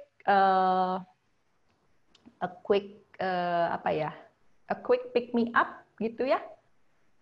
Dufel gimana rasanya? Oke, Kak Sylvia, tenang banget ya, rasanya tenang banget, terus badannya enak banget, jadi lebih rileks, jadi lebih calm, lebih santai. Oke, so Dufel merasakan lebih santai ya?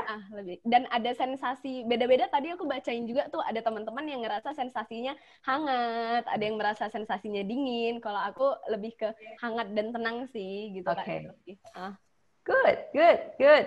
Ini pada menjawab tuh, oh jadi santai sensasinya, banget. iya lebih santai. Tadi kan praktisnya simple sekali ya, nothing complicated gitu ya. Benar. Tentunya kalau misalnya punya kesempatan dan memang ada waktunya, kalau misalnya bisa ikutan full yoga class gitu, of course ya bisa lebih, maksudnya kita praktisnya yang lebih lagi gitu ya. Tadi kan ini yang aku ajarin adalah satu praktis yang bisa dilakukannya anytime, anywhere, kapan saja, di mana saja. Ya. Berarti gini ya Kak Sylvia ya, kalau misalnya nanti teman-teman ada yang ngerasa lagi overwhelmed atau emosinya mulai campur aduk, bisa nih praktis ini daily gitu ya, bisa dilakukan daily juga praktis yang tadi kita cobain ya berarti ya. Bisa. Ini tuh tadi sebetulnya kita tuh jadi kayak apa ya? Kita connecting to our energy level. Di mana energy level itu lebih dekat dengan si sense of safety tadi sebetulnya. Yang tadi kita omongin sama Anas. That sense of safety inside itu yang tadi kita sebetulnya trying to connect gitu. Oke. Teman-teman gimana rasanya? Wah. Ada yang bilang tulangnya pada bunyi, jadi lebih rileks, lebih ringan. Kalau dari Kak Anas, gimana Kak Anas? Apa yang Kak Anas rasain? Aduh, rileks banget, thank you Mbak Sylvia, karena sudah beberapa minggu saya tidak ikut kelasnya. Jadi iya, Anas, I miss you. Iya, di leher dan di pundak tuh kencengnya nggak bohong banget, jadi kayak wah enakan banget, terus mukanya jadi lebih rileks kan. Jadi kalau mau tips cantik dan muda alami ya lakuin yoga kayak Mbak Sylvia. Kan Mbak Sylvia umurnya jauh lebih tua dari aku loh, tapi kelihatannya kayak nggak terlalu jauh kan. Oke. Kak Sylvia, ada latihan lagi nggak kira-kira yang mau kita lakuin nih setelah yang movement tadi? Ya, aku mau share juga ya, kan tadi aku bilang akses terhadap being kita ini tuh tadi barusan lewat tubuh dan nafas sebetulnya, tapi lebih banyak dari movementnya ya. Kita moving and breathing. Yang ini yang berikutnya kita akan become still gitu ya. Kitanya diem nih. Jadi the body is still, tapi kita breathing ya. Jadi kalau yang tadi movement and breathing, yang ini adalah stillness and breathing. Oke, ready to try? Ready, Kak Sylvia. Yes. Oke, teman-teman bisa diikutin lagi ya. Mari Kak, yuk. Jadi ini sebetulnya kalau di yoga adalah salah satu latihan yang namanya pranayama, ya pranayama, di mana kita akan menggunakan nafas to influence the prana, the energy. Sebetulnya tadi yang sebelum ini juga yang kita lakukan juga influencing of prana. Cuman kalau ini mainly menggunakan nafas. Jadi kalau yang ini kita bisa lakukannya sebetulnya misalnya lagi di mobil gitu, as long as you're not driving ya. Jangan kalau lagi driving ya. Kalau lagi disetirin orang, you are in the car gitu, lagi duduk atau lagi di MRT atau dimanapun, bisa dilakukan asal duduknya yang benar ya. Duduknya yang benar tuh gimana? Spine-nya tuh netral. Jadi nggak slouching, nggak nyandernya tuh, aku nggak bisa nyontohinnya di sini, nggak begini nih, nggak gitu ya. Kalau duduk di kursi pesawat biasanya kan nggak melengkung ya duduknya ya. Jangan melengkung. Jadi kalau misalnya duduk di mobil, coba diatur aja, ditaruh bantal atau apa di sini, agak miring ke belakang nggak apa-apa, as long as the spine is neutral ya.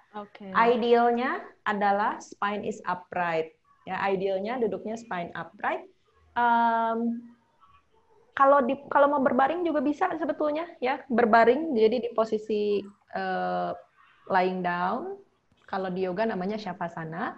Ini juga bisa dilakukan, cuman kalau lying down biasanya nanti langsung ngantuk banget terus ketiduran.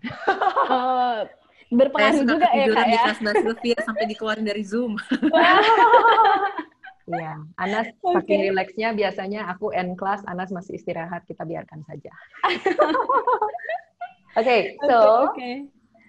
Kita duduk ya, duduknya yang bagus, Jadi sit bones-nya level, bokongnya kiri sama kanan sama. Oh iya, buat cowok-cowok yang suka taruh dompet di kantong jeans, tolong ya, jangan dibiasain karena bokongnya jadinya tinggi sebelah dan itu akan mempengaruhi your spine ya. Jadi usahakan dompetnya ditaruhnya somewhere else, jangan di kantong belakang ya. Oke, duduknya tegak, bahunya rileks aja. Nah, tangannya gimana?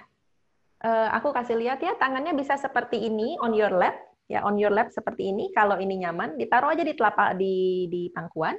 Oke, kalau nggak ditaruh seperti ini di pangkuannya, atau seperti ini juga boleh di pangkuannya, di paha ya, on your thigh or on your lap ya. Jadi bisa begini, bisa juga begini if this is comfortable for you. Ya, terus so make sure your spine is upright, check your shoulders are open, ya bahunya santai aja, lehernya digerak-gerakan dulu biar santai. Kemudian udah di sini dagunya masuk sedikit aja, ya dagunya masuk sedikit aja, jadi tengkuknya panjang.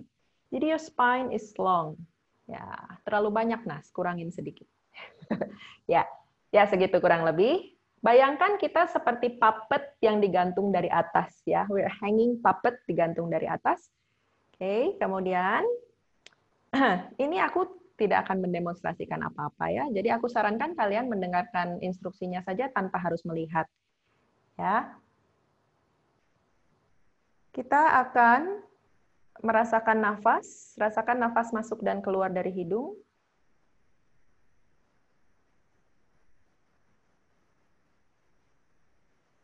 Kemudian rasakan tubuh mengembang dan mengempis seperti balon. Ketika nafas masuk, tubuh mengembang. Nafas keluar, tubuh mengempis.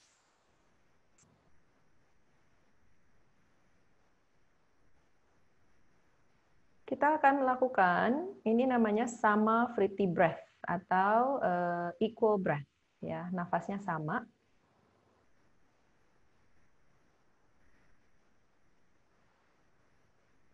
Marilah membuang nafas bersama-sama. Kemudian ambil nafas. Buang nafas lagi. Oke, aku akan mulai menghitung ya. Inhale, 3, 2, 1. Exhale, 3, 2, 1. In, 3, 2, 1. Out, 3, 2, 1. In, 3, 2, 1. Out, 3, 2, 1. In, 3, 2, 1. Out, 3, 2, 1.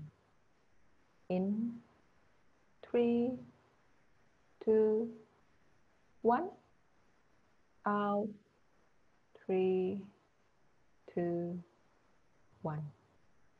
In, 3, 2, 1. Out, 3, 2, 1. In, 3, 2, 1. Out, 3, 2, 1. In, 3, 2, 1. Out, 3, 2, 1. Lanjutkan sendiri beberapa nafas lagi seperti ini.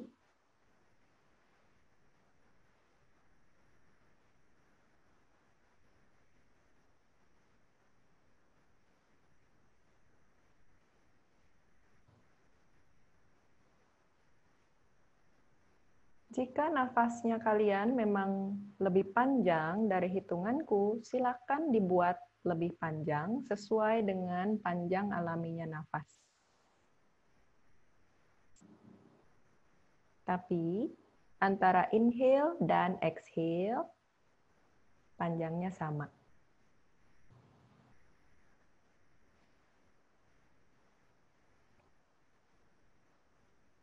Kemudian, di ujung-ujungnya nafas ya. Jadi di ujungnya inhale.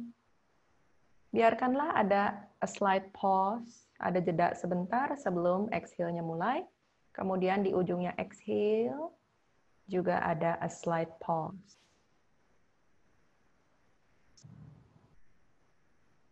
Beberapa nafas lagi.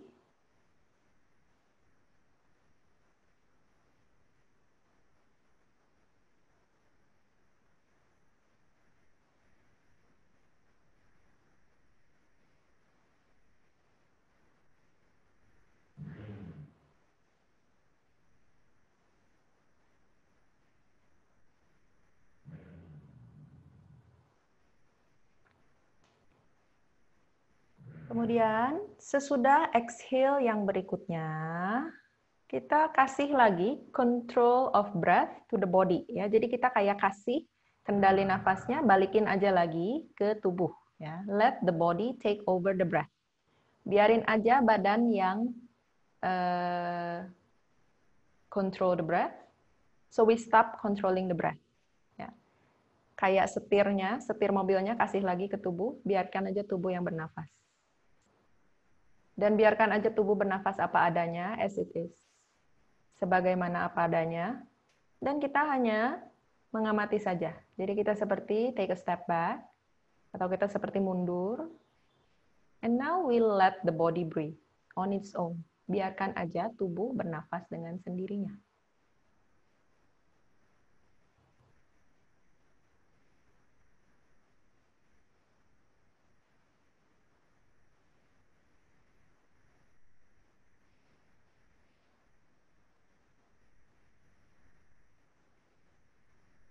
Oke, kemudian kita akan bersiap-siap untuk mengakhiri latihan pernafasan sederhana ini dengan mengundang nafas masuk lebih panjang dan nafas keluarnya lebih panjang juga dan bisa mendesah bahkan ya. Beberapa kali lagi seperti ini. Lakukan 2 kali lagi aja. Inhale-nya lebih panjang. Exhale. Oke, 1 kali lagi ya. Inhale-nya panjang. Dan exhale. Santaikan saja. Good. Kalau rasanya sudah siap, kalau matanya masih terpejam, silakan dengan lembut membuka matanya untuk melihat kembali laptopnya. Oke, gimana Duvel? Kamu nampak lebih cerah langsung, wajah ceria. Kelihatan ya Kak ya langsung. Kelihatan langsung bersinar. Iya, bersinar karena memang udah lebih connect ke diri sendiri, pasti auranya keluar. Nah, aku yakin juga teman-teman di sini pasti ngerasakan hal yang sama ya, pasti. So, jadi teman-teman, kakak-kakak tadi kita udah dengerin dari Kak Anas ya, pertama tentang emosi itu apa dan bagaimana kita menerima emosi itu dalam diri kita, kemudian bagaimana mindfulness itu bisa dilakukan, dan kita juga udah praktek langsung luar biasa sekali ya, Kak Sylvia udah praktek mindfulness dari movement dan dari breathing. Nah, sekarang pas banget nih 14.40 kita punya waktu Q&A session ya sampai 14.45. Nah, tadi aku juga udah coba rangkum nih kakak-kakak beberapa pertanyaan dari kolom Q&A dan beberapa pertanyaan dari survei kita. Nah, nanti boleh dijawab bergantian aja ya sama Kak Anas dan Kak Sylvia. Oke? So, ada pertanyaan pertama nih. Ada yang nanya, bagaimana sih cara menangani stres yang disebabkan oleh masalah-masalah yang kecil gitu, Kak? Boleh dari Kak Anas dulu mungkin? Ya, otak saya belum ngumpul. Oke. Jadi teman-teman, aku kasih penjelasan. Kalau teman-teman ngerasa lebih ngantuk, terus habis itu berasa ada air liur yang lebih muncul ya Mbak Sylvia ya. Terus rasanya rileks, selamat. Berarti kita sudah berhasil mengakses sistem syaraf parasimpatetik yang ngebantu menaikkan sistem imun tubuh kita, baik secara fisik maupun mental. Karena kalau kita nggak pakai latihan gerakan, napas yang rileks dan gerakannya pelan-pelan, kita terus di syaraf simpatetik yang tadi on the go mulu, dan nggak tahu cara matiinnya. Itu yang bahayanya di masyarakat modern ya, gitu. Jadi this is a very good thing to yourself. You do a very good self-care and your body will thank you and your mind and mental health will thank you so much for you for doing this practice. So nanti kita di akhir akan bilang terima kasih sama diri sendiri karena sudah meluangkan waktu padahal beberapa menit ya. Jadi bayangin kalau ikut 1 jam sesi kelasnya Mbak Sylvia, jadi enak banget gitu ya. Dan itu akan membantu kita. Tadi apa pertanyaannya sampai lupa. Oke. Bagaimana cara menangani stres yang disebabkan oleh masalah kecil? Oh, iya.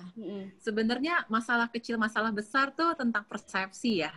Kalau kayak gitu, teman-teman bisa latihan napas dulu sih. Aku sangat terbantu dengan aku pribadi.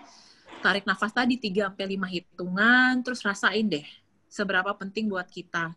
gitu. Dan sebenarnya hal-hal yang mengganggu kita secara emosi dan kesehatan mental itu sebenarnya ngasih kita informasi sangat penting untuk kita mengenali diri kita, karena apa yang bikin kita marah, apa yang bikin kita terganggu, sedih, itu adalah informasi penting tentang diri kita. Jadi jangan cuma berhenti di emosinya, tapi apa yang saya rasain ketika merasakan seperti ini.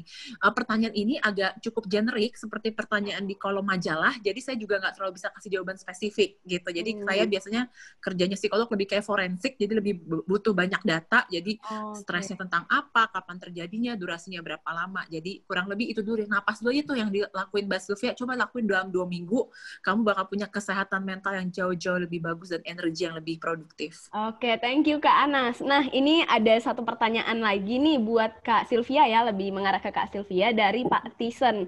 Nah, Pak Tison bertanya, apakah dalam yoga ini ada teknik pemanasan, lalu gerakan inti dan pendinginan seperti olahraga gitu Kak? Dan apakah memang harus runut sesuai urutannya? Dan adakah dampak kalau memang gerakannya itu nggak runut? Gimana nih Kak Sylvia? Iya, jadi kalau melakukan latihan yoga yang let's say 30 minutes, 40 minutes sampai 1 hour practice itu memang ada tergantung intention kelasnya apa, tapi biasanya tuh memang ada pembukaannya, kemudian ada the middle-nya, kemudian ada penutupannya gitu ya. Dan maksud dan tujuan dari pemanasannya lah ya, kayak warm up-nya, itu adalah mempersiapkan diri kita dari kegiatan sebelumnya menuju ke the meat of the practice, atau kayak dagingnya lah ya, ke inti practice-nya itu. Habis itu, si pendinginan itu, atau warm down-nya itu tuh sebetulnya adalah mempersiapkan kita lagi untuk balik ke kegiatan sehari-hari ya. Jadi yes, there is a kind of logical sequencing gitu. Tapi again, aku punya prinsip gini, better something than nothing gitu ya. Ya. Okay. Of course, ideally kita lakukannya dengan urutan yang benar dan baik. Tapi kalau misalnya nggak tahu, kemudian nggak punya guru yoga yang bisa ngajarinnya gitu. Kayak tadi kan sebenarnya gerakan simple itu nggak ada pemanasan, nggak ada apa kan, basically just langsung aja. Ya udah, better something than nothing gitu. Oke, berarti secara ininya berarti nggak ada dampaknya ya Kak ya, kalaupun memang kita nggak runut ya it's okay, tapi better kalau bisa dilakukan ya dengan urutannya yang benar ya Kak Sylvia ya. Ini dampaknya gini, kalau misalnya dilakukannya yang dengan sequence yang lebih baik, tentunya hasilnya akan lebih lebih tajam atau lebih optimal gitu. Oke, so thank you banget nih buat Kak Sylvia dan Kak Anas untuk materinya. Nah, sebelum closing statement dari Kak Anas dan Kak Sylvia, aku mau coba merangkum dulu ya buat sesi kita hari ini. Nah, jadi lebih kurang kita udah bareng-bareng sekitar 1 jam 45 menit, gak kerasa juga. Nah, jadi aku ada beberapa catatan ya buat teman-teman semua as a conclusion dari sesi kita hari ini. Yang pertama adalah, teman-teman, it's okay kalau misalnya emosi kita berubah-berubah, nggak apa-apa, karena memang emosi itu adalah sesuatu yang sifatnya dynamic ya. Hari ini kita bisa ngerasain apa, sekarang bisa ngerasain apa, nanti kita ngerasain apa, nggak apa-apa. Dan yang kedua adalah kita harus bisa belajar kenal dulu sama emosi yang muncul dari diri kita. Nah, setelah kita kenal, kita tahu, kita kenal, selanjutnya adalah kita harus bisa menerima emosi tersebut. Jadi, sebelum kita meng-accept atau memaksa orang lain untuk accept emosi kita, ada alangkah lebih baiknya kalau kita yang menerima emosi diri kita sendiri. Nah, setelah itu barulah kita masuk ke yang namanya mindfulness. Itu adalah serangkaian dari proses yang tadi udah diceritakan juga ya. Nah, untuk mindfulness sendiri bisa kita lakukan dengan banyak hal, dan salah satunya dari yoga, yang pastinya kita bisa latihan dari movement dan bisa dengan latihan pernafasan gitu ya teman-teman. Jadi fungsinya juga agar kita bisa lebih terkoneksi dengan diri sendiri. Nah, ketika kita udah connect within ourselves, pasti ini juga akan berpengaruh ke pengenalan dan pengelolaan emosi tadi. Nah, juga relate ke topik kita nih. Pasti kita akan lebih damai di tengah pandemi dan di tengah ketidakpastian yang sekarang sedang kita rasakan gitu ya teman-teman. Jadi teman-teman, usahakan untuk selalu mindful dan presence untuk kondisi yang sekarang, emosi yang sekarang kita rasakan. So, jadi itu aja dari aku, dan sekarang aku akan ngasih kesempatan buat speaker kita memberikan closing statement ya. Yang pertama aku mempersilakan, boleh dari Kak Anas dulu, ada closing statement-nya. So life is a journey, bukan cuma masalah dijudge baik buruk gitu. Welcome to the journey, dan kalau nggak bisa keluar, we going inside ourselves. Thank you. Oke, thank you Kak Anas. It's a good wrap. And then Kak Sylvia, boleh untuk closing statement-nya gimana? Mute Kak. Ya. Oke. Terima kasih buat teman-teman telah bereksperimen bersama dengan tubuh dan nafas. Semoga dengan latihan kita yang tadi pendek itu ya, kalian menyadari bahwa sebetulnya kita punya tool yang very powerful, very accessible, 24 hours with us gitu ya. The body and the breath ya.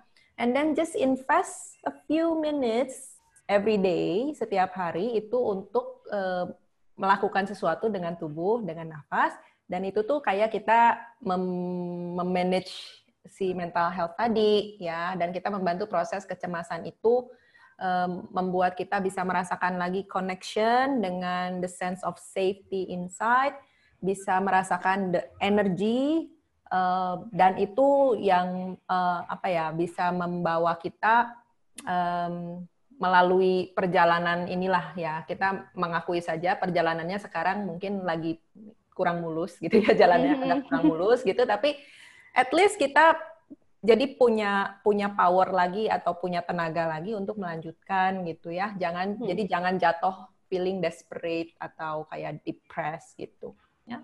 Oke, thanks a lot. Jadi sekali lagi terima kasih yang banyak buat pemateri kita, Kak Anas dan Kak Sylvia. Semoga teman-teman semua di sini bisa mendapatkan manfaat ya dari sesi kita hari ini. Diambil yang baik-baiknya, karena ini isinya ilmu semua, daging semua gitu. Diimplementasiin ya teman-teman.